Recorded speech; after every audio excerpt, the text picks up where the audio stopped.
Mírate, ni siquiera puedes pagar un traje decente, se rió. Lo que no sabía era que el hombre misterioso por el que todos pujaban, el dueño de la colección de autos más cara de México, era yo. El aire en la casa de subastas de Polanco era espeso y olía a dinero viejo y ambición nueva.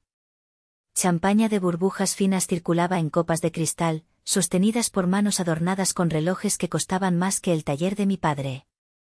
Los susurros se mezclaban con el tintineo del hielo, creando una sinfonía de privilegio a la que yo no pertenecía.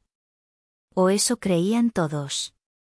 Entré y el sonido pareció atenuarse por un instante. No por quién era, sino por lo que representaba. Mi overol de trabajo, aunque impecable, llevaba las marcas de mi oficio, una mancha de aceite curada en el muslo, el olor casi imperceptible del metal pulido y la gasolina de alto octanaje. Mis manos, aunque limpias, tenían grasa incrustada bajo las uñas, un mapa de mi vida que ningún jabón podía borrar.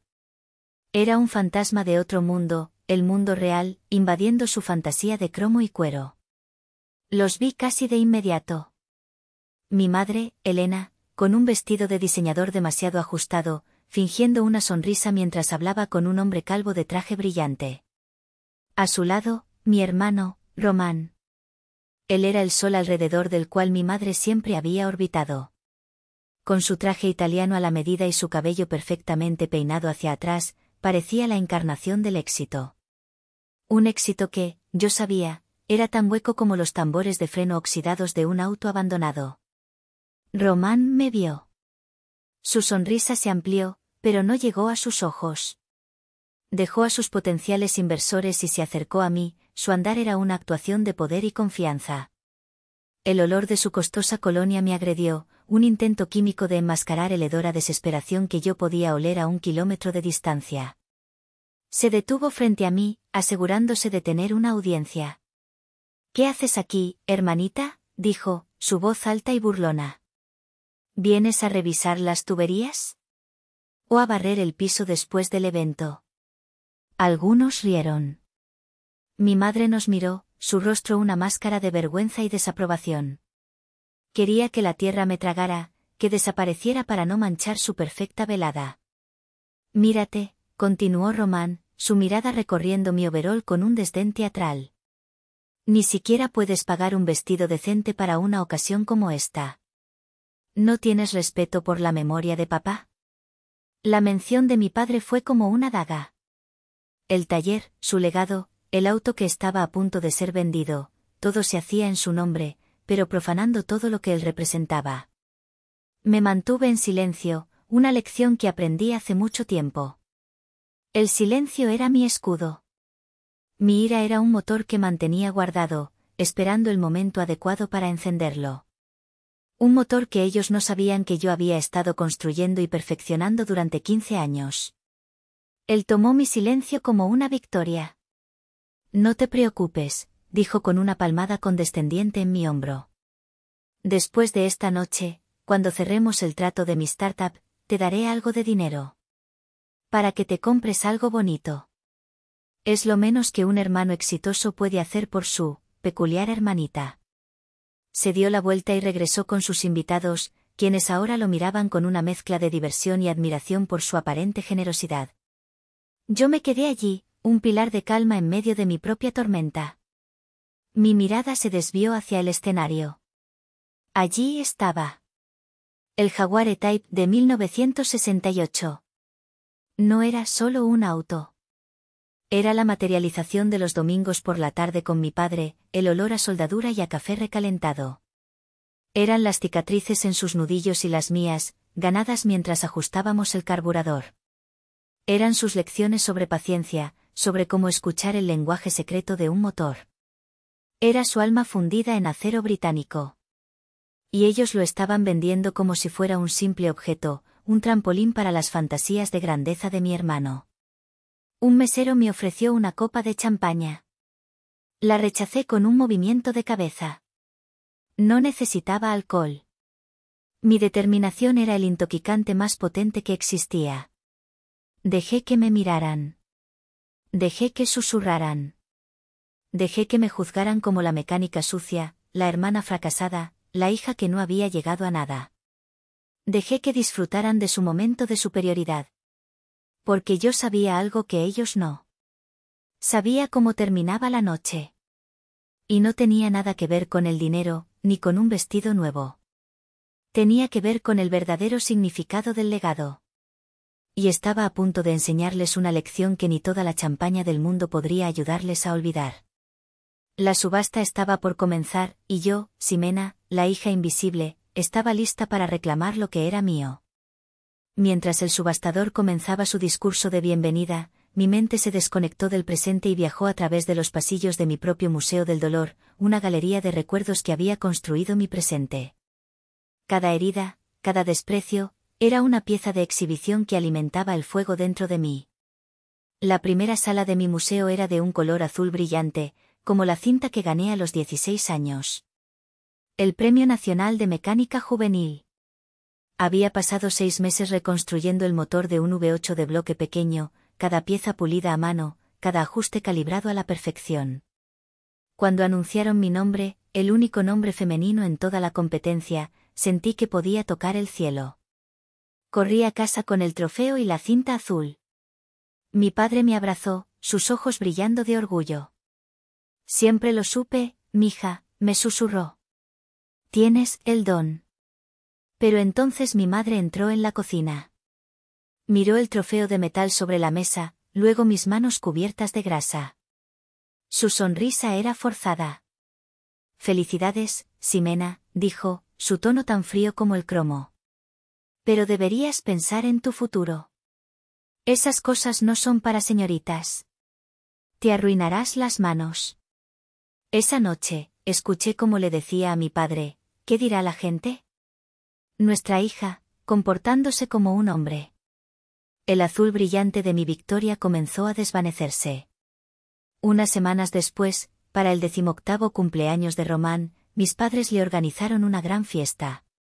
El regalo principal estaba estacionado afuera, un auto deportivo nuevo, reluciente bajo el sol. Para el futuro licenciado, anunció mi padre, aunque Román apenas aprobaba sus materias. Un hombre necesita un auto que represente su estatus. Mi trofeo, mi logro ganado con sudor y conocimiento, acumulaba polvo en un estante, mientras que el estatus de Román, comprado a crédito, era celebrado por todos. La siguiente sala de mi museo estaba llena de planos y diagramas rechazados. A los 22, recién graduada con honores de ingeniería mecánica, presenté mi tesis, un plan de negocios detallado para transformar el Taller Arturo en un centro de restauración de alta tecnología. Proponía nuevos equipos, una estrategia de marketing para atraer a coleccionistas serios y un programa de aprendices para preservar el oficio. Era mi sueño, honrar el arte de mi padre y llevarlo al futuro. Lo presenté en la mesa del comedor. Mi padre escuchó, interesado. Pero Román se rió. Demasiado complicado, dijo, agitando la mano con desdén. El futuro está en la tecnología, en las apps. ¿Quién quiere gastar una fortuna en autos viejos? Mi madre se puso de su lado, como siempre. Tu hermano tiene visión, Ximena. Él piensa en grande. Lo tuyo, es un pasatiempo caro. El taller, está bien como está. Es el legado de tu padre, no un negocio de fábrica. El legado de tu padre. Usaban esa frase como un arma para mantenerme pequeña. Esa noche, vi a mis padres firmar un cheque para la tercera startup de Román, una idea absurda sobre una red social para mascotas que fracasaría en 6 meses. Mis planos, mi visión, mi futuro, fueron guardados en una caja y olvidados. El mensaje era claro, la ambición de Román, sin importar cuán infundada, era una inversión, mi talento, sin importar cuán real, era un lastre. La última sala de mi galería era la más oscura. Estaba pintada del gris estéril de una habitación de hospital. El olor a antiséptico y a finalidad. Mi padre, reducido a un susurro frágil entre sábanas blancas, me tomó la mano. Sus nudillos, antes fuertes y callosos, eran ahora delicados como el papel. Perdóname, mija, jadeó, sus ojos llenos de un arrepentimiento que me partió el alma. Debí haberte escuchado. Tú eres la que tiene el don. El verdadero legado. Hizo una pausa, luchando por cada aliento. Tu madre, me presionó. Puse a Román como CEO administrador en el testamento. Pensé que los uniría. ¡Qué tonto fui! Una lágrima rodó por su mejilla. El jaguar, es tuyo. Moralmente, es tuyo.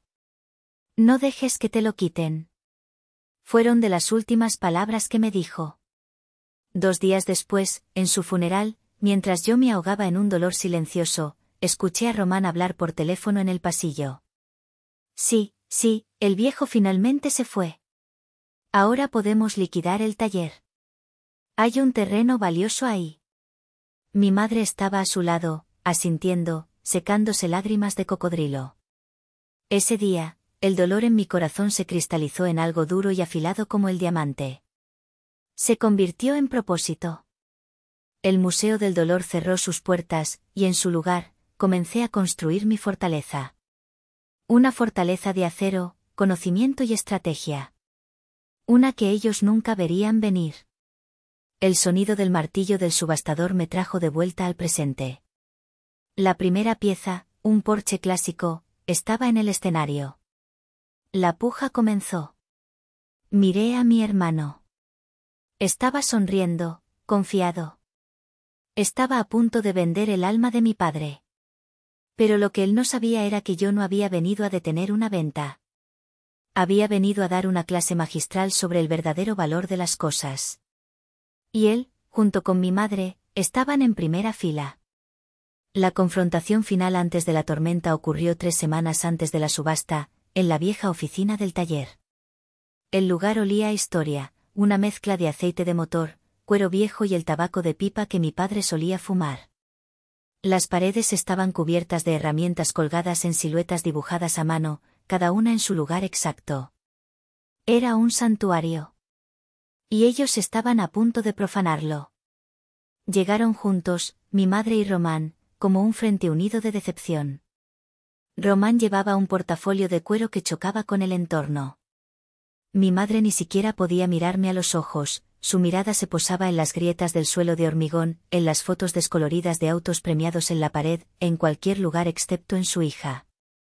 Ximena, tenemos que hablar, comenzó Román, colocando el portafolio sobre el escritorio de mi padre con un golpe sordo y autoritario. Estoy escuchando, respondí, mientras limpiaba una bujía con un trapo, mis movimientos deliberadamente lentos y calmados. No les daría la satisfacción de verme alterada. Román abrió el portafolio y sacó una carpeta. Como sabes, mi nueva empresa está a punto de despegar. Tengo inversores internacionales interesados, pero necesito una inyección de capital significativa para asegurar la fase final de desarrollo. Es una oportunidad irrepetible. Su voz estaba ensayada, como si hubiera practicado el discurso en el espejo. Hablaba de sinergias, escalabilidad y disrupción del mercado, palabras vacías que había aprendido en algún seminario de fin de semana. ¿Y esto qué tiene que ver conmigo o con el taller?, pregunté, aunque ya sabía la respuesta. Mi madre finalmente habló, su voz teñida de una falsa dulzura maternal. Hija, tu hermano está creando un futuro para esta familia. Un legado moderno. El taller fue el sueño de tu padre, pero los tiempos cambian. Es un terreno valioso, y el jaguar es solo un auto viejo. Ese auto viejo, repliqué, mi voz peligrosamente baja, es la última pieza que papá y yo restauramos juntos. Me prometió que nunca se vendería. Las promesas se las lleva el viento, Ximena, espetó Román, su paciencia agotándose. Necesitamos ser prácticos. Hemos recibido una oferta fantástica por el terreno y la casa de subastas estima que el jaguar podría alcanzar una cifra de 7 dígitos. Esto asegurará el futuro de mi empresa y, por extensión, el de nuestra madre. Me pusieron un contrato enfrente. Ofrecían una suma insultante por mi parte, un soborno para que me callara. Lo empujé de vuelta. No está en venta. La cara de Román se enrojeció. No seas egoísta. Siempre has estado celosa de mí, aferrándote a este montón de chatarra porque es lo único que tienes. Supéralo. Yo soy el que tiene futuro, el que cuida de mamá. Fue entonces cuando supe que algo más estaba pasando. La desesperación en sus ojos era demasiado cruda, demasiado real. No era solo ambición, era pánico. Esa noche, en el silencio de mi apartamento, un lugar minimalista y ordenado que contrastaba con el caos creativo de mi verdadero taller, llamé a Darío, mi socio y la mente financiera detrás de Legado Motores. Darío, necesito un favor, le dije. Necesito que investigues a mi hermano. A fondo. Cuentas bancarias, movimientos, deudas. Quiero saberlo todo. Darío, que me conocía mejor que nadie, no hizo preguntas. Considéralo hecho, jefa. ¿Algo en particular que deba buscar? Busca desesperación, respondí. Y a los depredadores que se alimentan de ella. 3 días después, Darío me entregó un archivo encriptado. Lo abrí en mi computadora. Lo que vi me heló la sangre, pero también me dio la pieza final del rompecabezas. No había inversores internacionales. No había una startup. Solo deudas. Montañas de deudas de juego en casinos clandestinos de alto nivel. Y un nombre que se repetía en varios documentos de pagarés con intereses criminales, un prestamista conocido en el bajo mundo como el buitre. Román no estaba construyendo un futuro. Estaba tratando de comprar su vida. Y estaba dispuesto a vender el alma de mi padre para hacerlo. El descubrimiento no me llenó de compasión. Me llenó de una claridad glacial. Esto ya no era una disputa familiar por una herencia. Era una partida de ajedrez contra un jugador inepto y desesperado. Y yo no solo iba a ganar. Iba a asegurarme de que nunca más pudiera volver a sentarse a la mesa. Cerré el archivo. El plan comenzó a formarse en mi mente, no como una reacción, sino como una obra de ingeniería. Precisa. Implacable. Y absolutamente hermosa en su ejecución. Con el archivo de Darío abierto en mi tableta, conduje hasta la casa de mi tío Benicio en Coyoacán. Su casa, como él, era un refugio de orden y lógica en un mundo caótico. Libros de contabilidad y filosofía se alineaban en estantes de madera oscura, y el aire olía a café recién hecho y a papel viejo. Benicio, el hermano menor de mi padre, era un contador jubilado. Donde mi padre veía arte y pasión, Benicio veía activos y pasivos, riesgos y oportunidades. Eran 2 caras de la misma moneda, y yo había aprendido a valorar ambas. Puse la tableta sobre su mesa de roble. Tío, necesito tu consejo. Él se puso sus lentes de lectura y examinó los documentos en silencio durante 10 minutos. De vez en cuando, emitía un suave o un suspiro de desaprobación. Finalmente, se quitó los lentes y me miró por encima de ellos. Sabía que era un idiota, dijo sin rodeos, pero no sabía que era un idiota tan monumental. Tu padre, que en paz descanse, era un genio con las manos, pero un desastre con los números. Siempre le advertí sobre consentir a Román. Lo sé, respondí. Pero ahora Román está usando la desesperación como excusa para venderlo todo. Mamá lo apoya.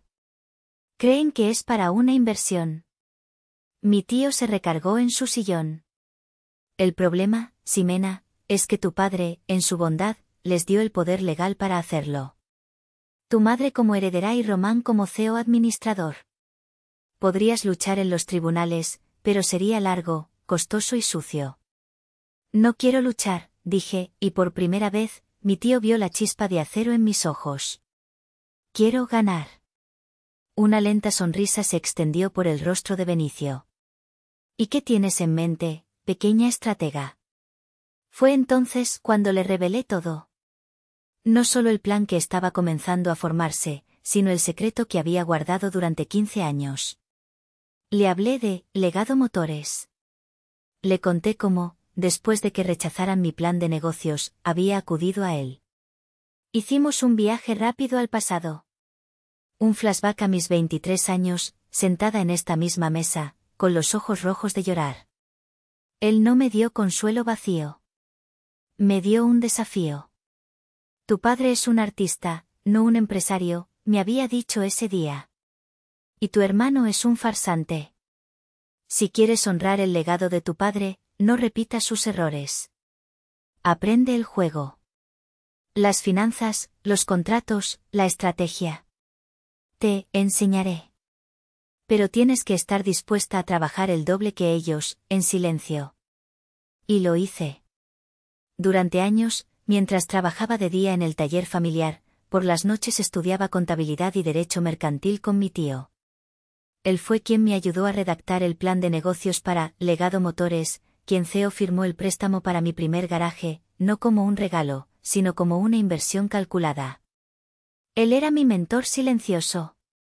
De vuelta en el presente, la comprensión brilló en sus ojos. Así que, el cliente misterioso que compra los motores más raros de Europa, el taller secreto del que hablan en los foros de coleccionistas, eres tú. Asentí. Somos yo y Darío. Y ahora, vamos a usarlo. Le expliqué el plan. No se trataba de superar la puja. Se trataba de controlar la narrativa. De redefinir el valor. Benicio escuchó atentamente, asintiendo, añadiendo detalles, refinando la estrategia desde un punto de vista legal y financiero. Es brillante, dijo finalmente, sus ojos brillando con una mezcla de orgullo y astucia. Es despiadado. Tu padre se horrorizaría y estaría inmensamente orgulloso, todo al mismo tiempo. Papá me enseñó a construir motores, respondí, levantándome. Tú me enseñaste a construir un imperio. Román y mi madre están a punto de descubrir que intentaron jugar a las damas con una maestra de ajedrez. Salí de su casa con más que un plan. Tenía una bendición. La bendición del único hombre de la familia que siempre había visto mi verdadero valor. El motor de mi venganza estaba ahora completamente ensamblado, afinado y listo para rugir. Legado Motores no existía en el mapa. No teníamos una página web llamativa, ni perfiles en redes sociales con fotos de autos brillantes. Nuestro marketing era el más antiguo y efectivo del mundo, el secreto y la reputación. Operábamos desde una ubicación sin marcar en una zona industrial a las afueras de la ciudad, detrás de una fachada que parecía una bodega abandonada. Pero al cruzar las puertas de acero, el mundo cambiaba. El interior era menos un taller y más un laboratorio. El suelo era de un hormigón pulido tan limpio que se podía comer en él. La iluminación era de calidad de museo, diseñada para revelar cada imperfección y cada curva gloriosa del metal. No había calendarios de chicas en bikini en las paredes, solo diagramas de motores de precisión y obras de arte inspiradas en la ingeniería automotriz. El aire no olía a grasa rancia, sino a metal limpio, a cuero de alta calidad y al aroma casi quirúrgico de los lubricantes sintéticos. Darío, mi socio, era el guardián de este mundo. Él era el rostro público que nadie conocía, la voz en el teléfono que negociaba con los asistentes de jeques y multimillonarios. Él manejaba la logística, las finanzas y, lo más importante, el filtro. Nadie entraba en nuestro mundo sin una investigación exhaustiva. El buitre ha movido ficha, me dijo Darío una mañana, una semana antes de la subasta. Estábamos de pie junto a la pieza central de nuestro taller en ese momento, un Bugatti Type 57 SC Atlantic de 1936, uno de los 4 jamás construidos. Su carrocería de aluminio parecía un río de plata líquida bajo las luces.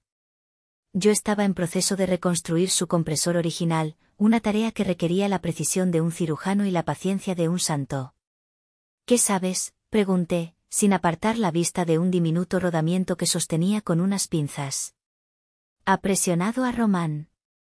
La fecha límite para el pago es la noche de la subasta. O Román entrega el dinero, o, el buitre, se cobra de otra manera. Ha colocado a uno de sus hombres en la lista de postores registrados. Un tipo llamado, el Martillo. Claramente, no está ahí para admirar la artesanía. Bien, dije. Eso lo hace todo más predecible. La desesperación lo hará pujar alto. Mi teléfono vibró. Era una llamada encriptada desde Francia. En la pantalla aparecía un nombre, Dubois. Bonjour, Ximena, dijo la voz al otro lado, cálida y con un marcado acento francés.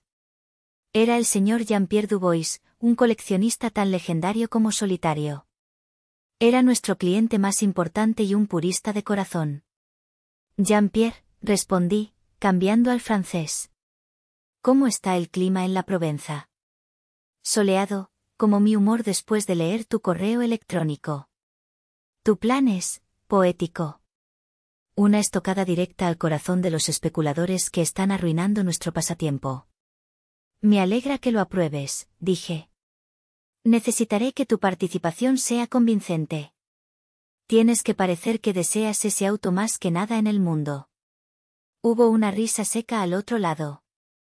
Oh, querida, no tendré que actuar. He deseado ese Jaguar desde que tu padre ganó el premio en Pebble Beach con él hace 20 años. La idea de que caiga en manos de un bárbaro como tu hermano me revuelve el estómago. Será un placer destruirlo. No lo vamos a destruir. Vamos a salvar su alma, corregí suavemente. Como dije, poético, concluyó Dubois. Estaré allí. Considera a tu hermano un peón en un juego que ya ha perdido. Colgué la llamada. Darío me miraba con una ceja arqueada. ¿Estás segura de esto, Ximena? Es tu familia. Dejé las pinzas sobre la mesa de trabajo de acero inoxidable y finalmente levanté la vista del motor del Bugatti. Fueron mi familia, Darío, dije, mi voz tranquila pero firme. La noche en que decidieron vender la historia de mi padre para pagar las deudas de mi hermano, dejaron de serlo. Ahora, son solo un problema de negocios. Y nosotros somos muy buenos resolviendo problemas de negocios. Darío asintió, una sonrisa de comprensión en su rostro. De acuerdo, jefa. ¿Cuál es el siguiente paso? El siguiente paso, respondí, volviendo mi atención al delicado rodamiento, es preparar el escenario. Llama a nuestros contactos en la comunidad de coleccionistas. Filtra un rumor. Algo vago, pero preocupante. Sobre la procedencia del motor del Jaguar. Siembra la duda.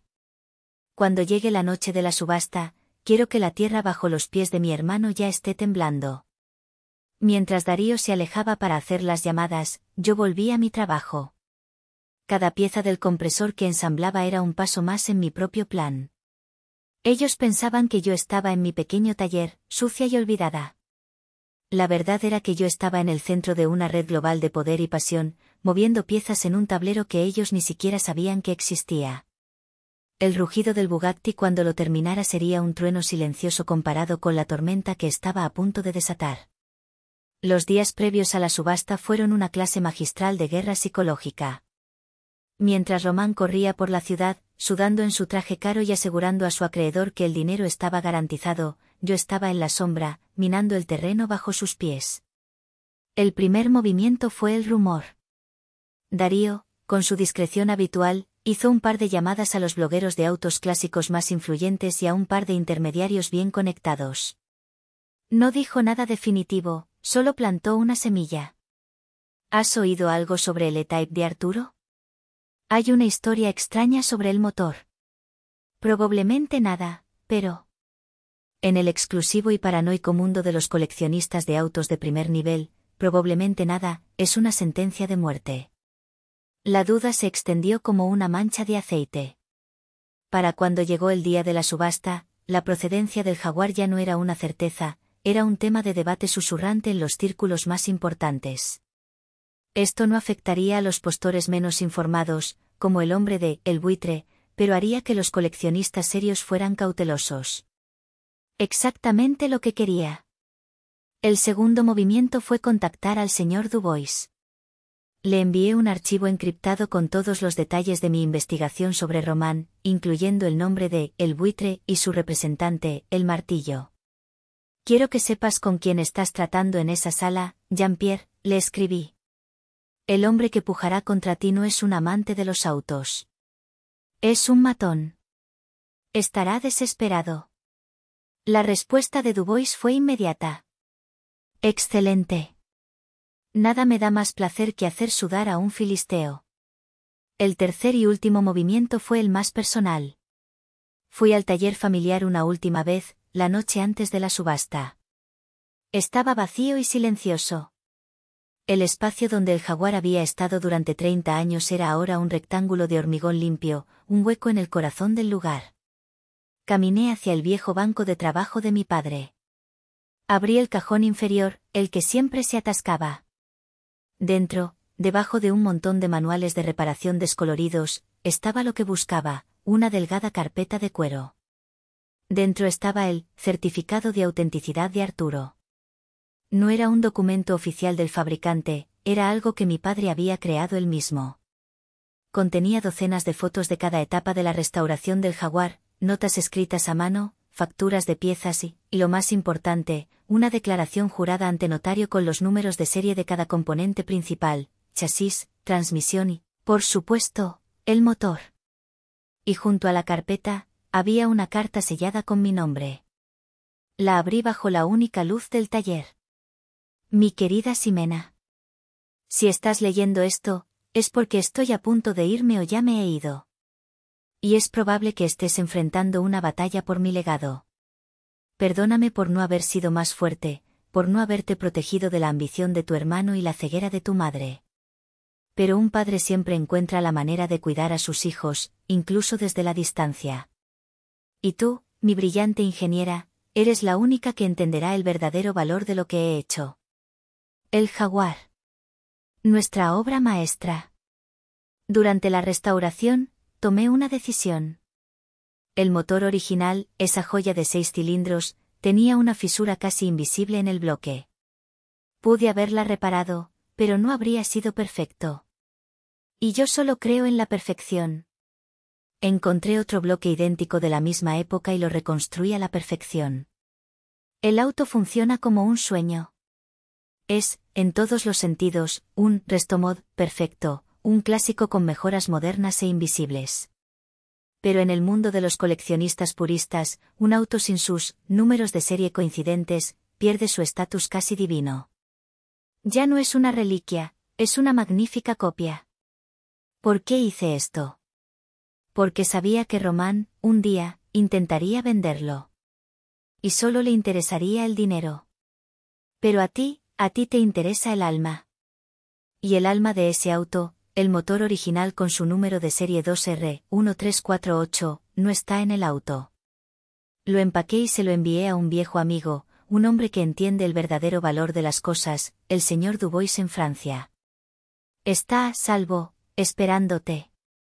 Él sabe que es tuyo. Te dejo el cascarón, pero te lego el corazón.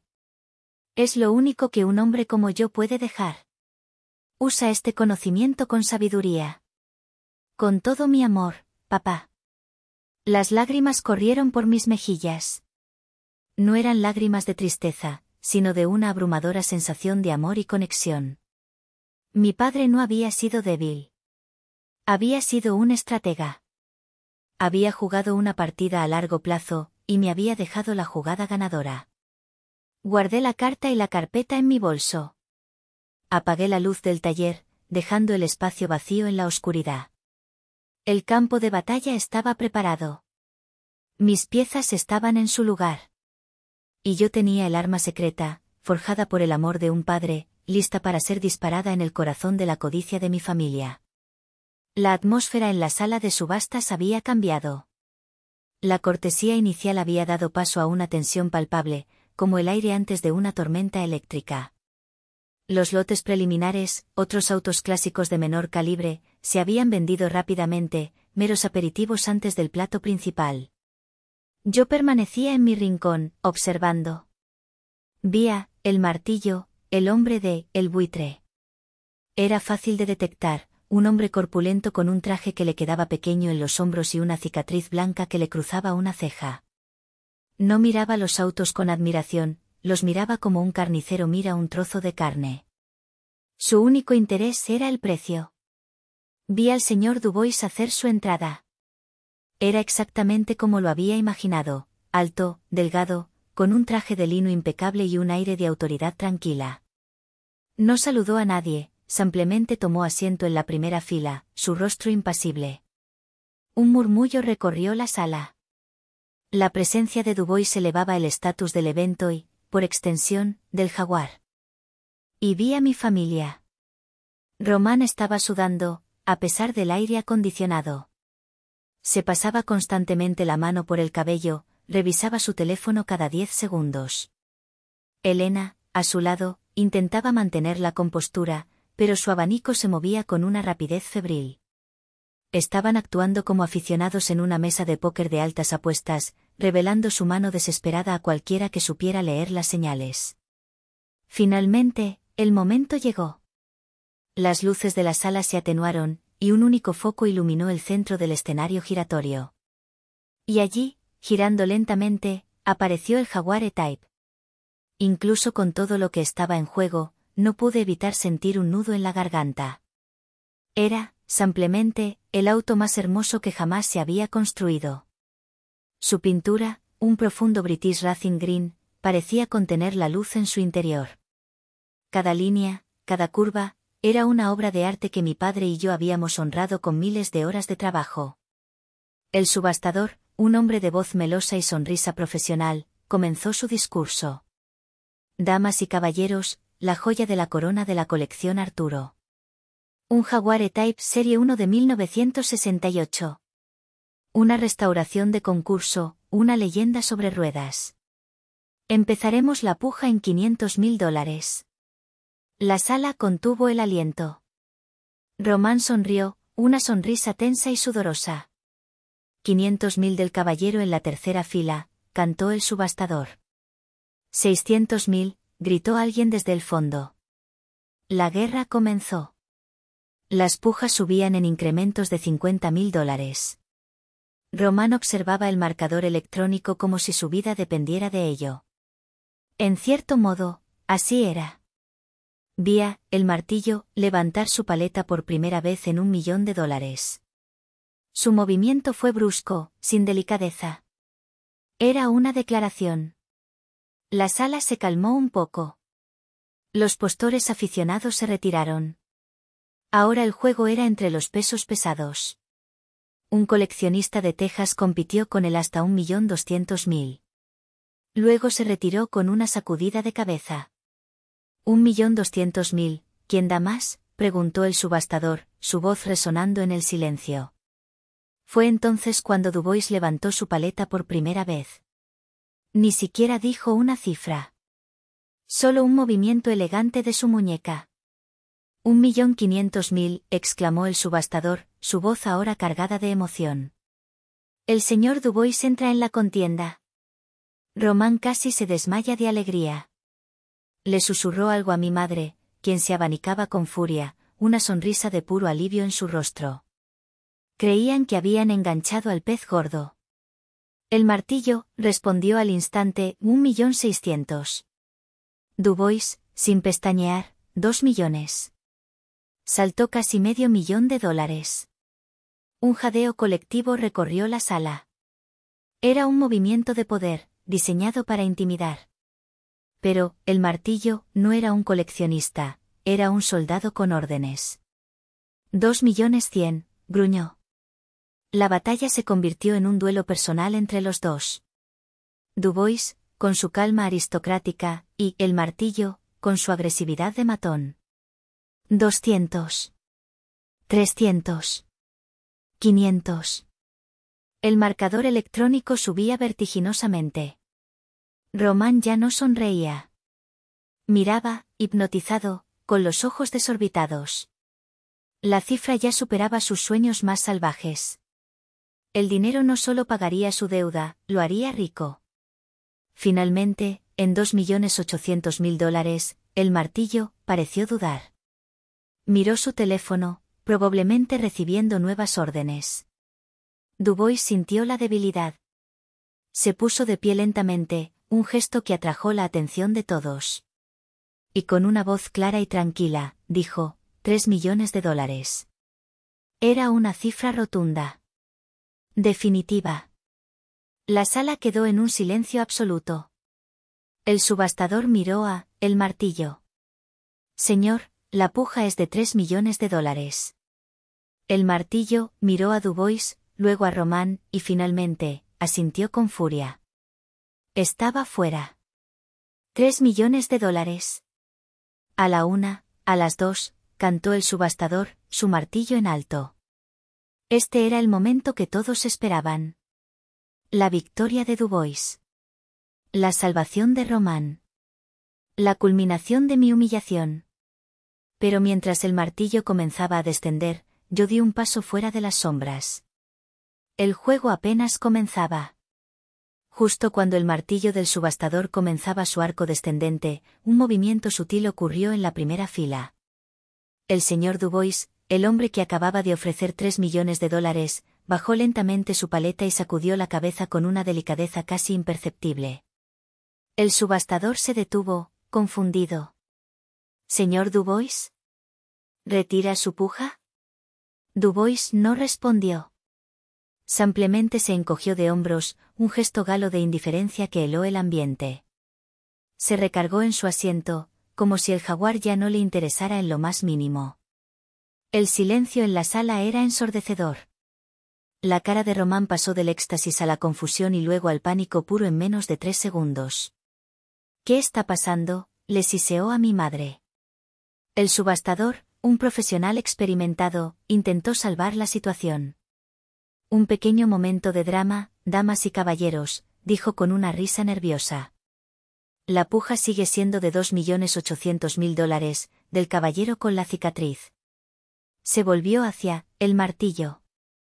Señor, ¿mantiene su puja? El martillo, que había pensado que estaba fuera, se vio de repente de nuevo en el juego. Parecía tan confundido como todos los demás, pero sus órdenes eran claras. Asintió bruscamente. Sí. La mantengo. Excelente, exclamó el subastador, el alivio inundando su voz. $2.800.000. A la 1, a las 2. Esta vez no hubo interrupciones. Vendido por $2.800.000 al señor del fondo. El martillo cayó con un golpe seco y definitivo. Un aplauso disperso y confuso recorrió la sala. Román no sabía cómo reaccionar. Por un lado, la cifra era astronómica y cubría su deuda con creces. Por otro, la extraña retirada de Dubois le había dejado un sabor amargo, una sensación de que algo no estaba bien. Pero el alivio superó la sospecha. Se desplomó en su silla, pasándose una mano temblorosa por la cara. Mi madre le palmeó la espalda, susurrando palabras de felicitación. Habían ganado. O eso creían. Vi el martillo levantarse y dirigirse con paso pesado hacia la mesa de contratos. Vi la sonrisa de tiburón en el rostro del subastador. Y vi la mirada de Dubois encontrarse con la mía a través de la sala. Había una chispa de diversión en sus ojos. Fase 1, completada. Mientras el representante de El Buitre se sentaba para firmar los documentos que transferirían la propiedad del legado de mi padre a las manos de un criminal, yo comencé a caminar. Salí de mi rincón oscuro, mis botas de trabajo haciendo un sonido suave pero firme sobre la alfombra de felpa. Todos los ojos se volvieron hacia mí. La mecánica sucia, la hermana extraña, ahora caminaba hacia el centro del escenario con una calma que no encajaba con su apariencia. Román me vio y frunció el ceño. ¿Qué demonios estás haciendo ahora, Ximena? No hagas una escena. Ignoré su siseo. Mi madre me miró con horror, como si estuviera a punto de cometer el máximo sacrilegio social. Llegué al borde del escenario. El martillo me lanzó una mirada de advertencia. El subastador me sonrió con condescendencia. Señorita, me temo que esta área es solo para compradores. Entiendo, dije, mi voz clara y tranquila, resonando en el silencio repentino. Solo tengo una pregunta, para la transparencia del proceso y para asegurar que el nuevo propietario reciba exactamente lo que ha pagado. El subastador tensó la mandíbula. La subasta ha concluido. Lo sé, continué, mi mirada fija en él. Pero la diligencia debida nunca termina. Señor subastador, como experto, usted sabe que el valor de un auto de esta categoría reside en su originalidad. Por lo tanto, ¿Podría confirmar públicamente que este vehículo es, como se dice en el oficio, machine numbers? ¿Podría verificar que los números de serie del chasis, la transmisión y el bloque del motor coinciden con los registros originales de fábrica? Una ola de murmullos recorrió a los coleccionistas en la sala. Era la pregunta clave. La que todos los expertos se hacían, pero que a menudo se daba por sentada en una casa de subastas de este calibre. Y para ayudarlo, añadí, sacando la delgada carpeta de cuero de mi bolso, tengo aquí el certificado de autenticidad original de mi padre, con cada número de serie documentado y notariado. El rostro del subastador perdió todo su color.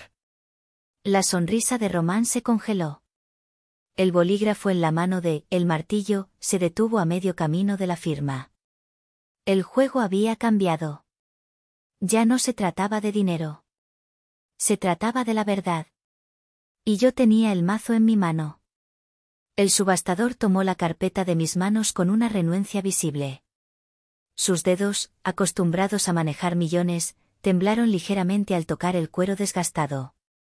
Abrió la carpeta y sus ojos recorrieron las notas meticulosas de mi padre, las fotografías, los números de serie resaltados. El silencio en la sala era tan profundo que podía oír el zumbido de las luces del escenario. Esto es irregular, tartamudeó, dirigiéndose más a sí mismo que a mí. Cualquier discrepancia debería haber sido declarada. Quizás debería verificarlo usted mismo, sugerí con una calma glacial. El número de serie del bloque del motor está estampado justo debajo de la tapa de la leva de admisión. No le tomará más de un minuto a un experto. El subastador tragó saliva, atrapado. Negarse a verificar sería un suicidio profesional. Acceder a hacerlo podría desencadenar un desastre. Eligió el menor de los dos males. Hizo una seña a uno de sus asistentes, un joven de guantes blancos que corrió hacia el auto con una linterna. Román se levantó de un salto. Esto es ridículo. Es una táctica dilatoria. Mi hermana está resentida porque vendimos su juguete. Si es ridículo, hermano, no tienes nada que temer, respondí sin mirarlo. Mi atención estaba fija en el joven que se inclinaba sobre el motor del Jaguar. El martillo no se había movido. Observaba la escena con una concentración letal. No entendía los detalles técnicos, pero entendía perfectamente el lenguaje del engaño. Y podía olerlo. El asistente regresó al lado del subastador y le susurró algo al oído. El último rastro de color abandonó el rostro del subastador. Miró la carpeta, luego al auto, y finalmente a mí. En sus ojos vi la dan incomprensión de que su subasta estrella, su venta récord, se estaba desmoronando. Fue entonces cuando di el golpe de gracia. Permítame aclarar la situación para todos, dije, mi voz proyectándose a cada rincón de la sala. Este Jaguar es, sin duda, una obra de arte. Pero es una obra de arte de mi padre y mía. Es un restomod. La palabra resonó en el aire. Para los no iniciados, no significaba nada. Para los coleccionistas, lo significaba todo. Durante la restauración, continué, mi padre descubrió una microfisura en el bloque del motor original. En lugar de hacer una reparación imperfecta, encontró un bloque idéntico de la época y lo reconstruyó a la perfección, mejorando sus componentes internos. El auto funciona mejor que el original. Es una obra maestra de la ingeniería. Pero no es machine numbers. Hice una pausa, dejando que la información se asentara. Para un coleccionista purista, para el mercado en el que ustedes operan, este auto, a pesar de su belleza, acaba de perder la mitad de su valor histórico y, por lo tanto, monetario. La descripción en su catálogo, que lo presenta como una pieza de historia original, es, por lo tanto, inexacta y constituye una tergiversación. El martillo se levantó de un golpe, la silla chirriando contra el suelo. Me están tratando de estafar, rugió, su voz un trueno. Señaló a Román. Tú. Tu deuda acaba de duplicarse, payaso. Se volvió hacia el subastador. Retiro mi puja. Y mis abogados se pondrán en contacto con ustedes. Se dio la vuelta y salió de la sala, dejando una estela de pánico a su paso. El subastador, pálido como un fantasma, golpeó su martillo. La venta queda anulada. Román se quedó de pie, con la boca abierta, su mundo implosionando en tiempo real. Mi madre sollozaba silenciosamente, su rostro enterrado en sus manos. El auto, el magnífico Jaguar, ahora estaba manchado. Ningún otro coleccionista serio en la sala se acercaría a él por un precio ni remotamente cercano. Era un activo sin valor en el contexto equivocado. Fue entonces cuando el señor Dubois se levantó de nuevo. Esta vez, caminó hacia mí. La sala entera observaba. No me dijo nada. Simplemente asintió con un profundo respeto. Luego se volvió hacia el subastador. Ya que la pieza principal ha resultado ser una decepción, dijo con su acento francés, quizás podría interesarles una adquisición mucho más rara y significativa. Miró sus notas.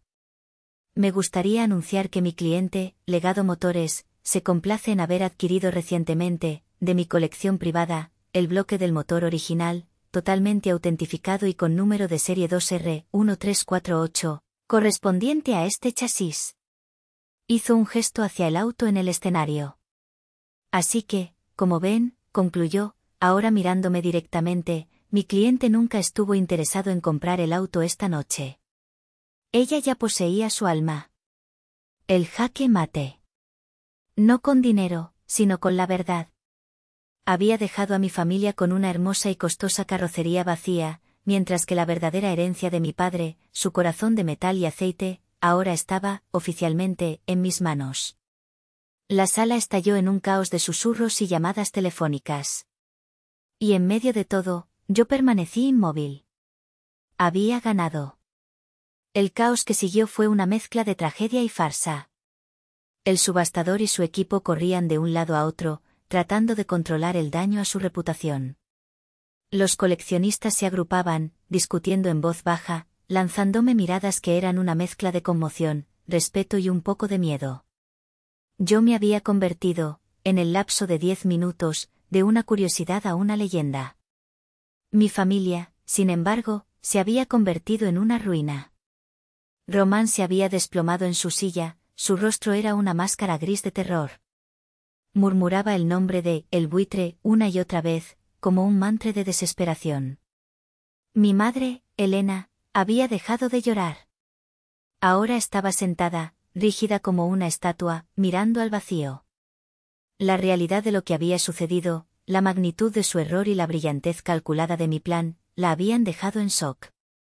Cuando el señor Dubois y yo salimos de la sala principal hacia un salón privado, ellos nos siguieron como autómatas. Ximena, por favor, suplicó Román, agarrándome del brazo. Su toque era débil, patético. Tienes que ayudarme. Él me va a matar. Aparté su mano con un gesto tranquilo. Ese ya no es mi problema, Román. Pero es tu hermano, gritó mi madre, encontrando su voz. Era un chillido agudo, lleno de incredulidad y furia. ¿Cómo pudiste hacernos esto? A tu propia familia. Me volví para enfrentarla. Por primera vez en mi vida, la miré sin una pizca de miedo o necesidad de aprobación. La vi como lo que era, una mujer débil, aterrorizada por el estatus social, que había sacrificado a su hija en el altar de las apariencias. ¿Familia?, repetí, mi voz era peligrosamente suave. ¿Te refieres a la familia, que intentó vender el alma de mi padre para pagar las deudas de juego de un hombre irresponsable? La familia, que me ha menospreciado toda mi vida por ser quien soy. ¿Esa familia? Lo hicimos por el futuro, tartamudeó Elena. No, la corregí. Lo hiciste por miedo. Y tú, dije, girándome hacia Román, lo hiciste por egoísmo. Nunca se trató de una startup. Nunca se trató de un legado.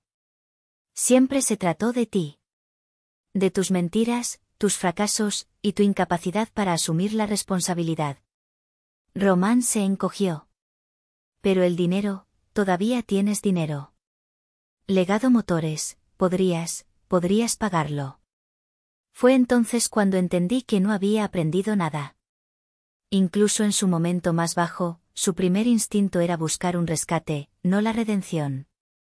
El dinero de Legado Motores, dije, articulando cada palabra con precisión, se ganó con el sudor, la inteligencia y la dedicación que tú nunca tuviste.